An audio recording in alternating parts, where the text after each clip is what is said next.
Good evening. My name is Temba Musarira.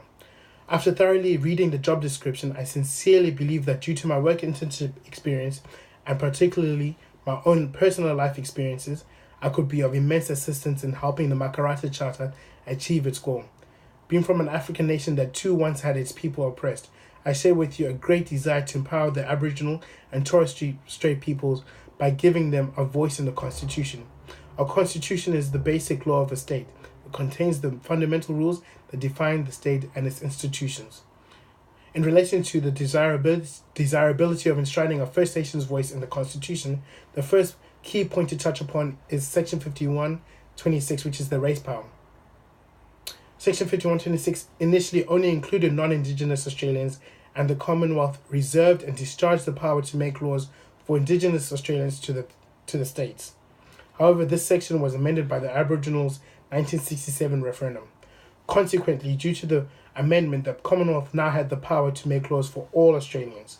On the face of it, the referendum seemed to have given the Indigenous people equal citizenship with non-Indigenous people.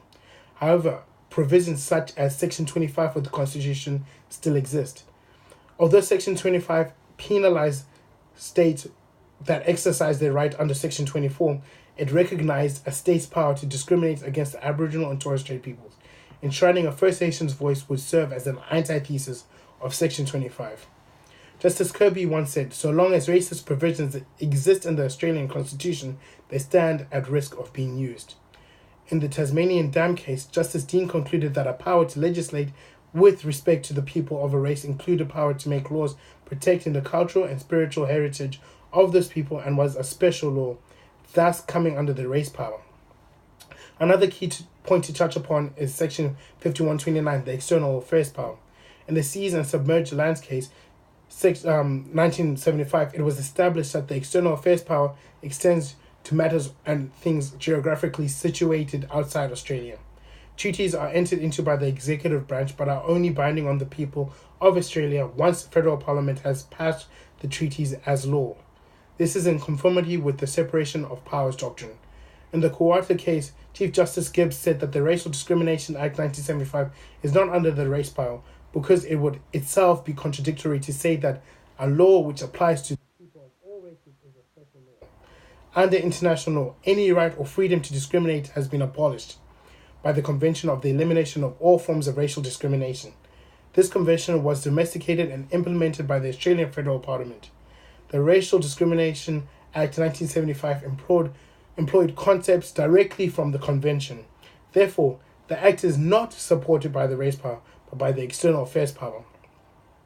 In terms of the capability of enshrining a First Nations voice in the Constitution and it winning acceptance in a referendum, I turn to Section 128 of the Constitution, which explains that a change or amendment to the Constitution must first be approved by the Parliament and then put to a vote of the people in a referendum. Since Australia became a nation in 1901, 19 referendums have been held. The Australian people have voted yes for only 8 of the proposed changes. Furthermore, the change would need bipartisan support. In 2012, the Commonwealth Expert Panel created a report called Recognising for the Benefit of Aboriginal and Torres Strait Islander Peoples in the Constitution.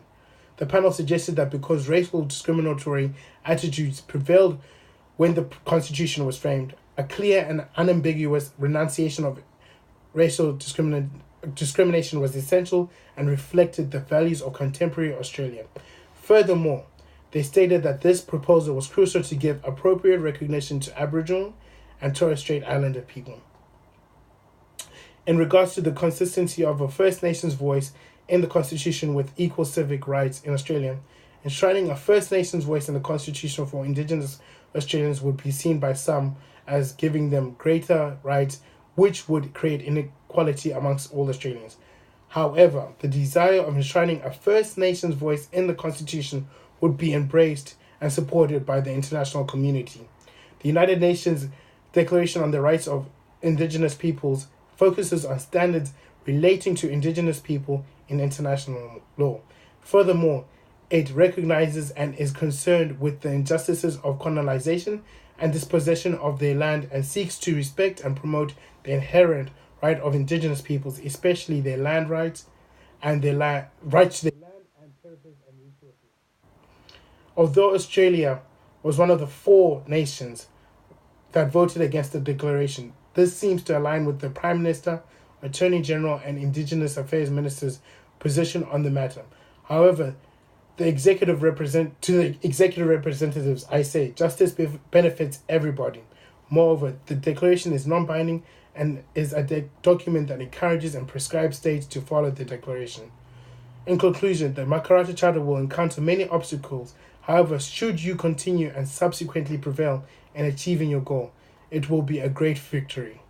Additionally, contrary to whatever equal rights the Aboriginals' 1967 referendum was thought to have given Indigenous people, will actually be fulfilled and completed through the proposed amendment.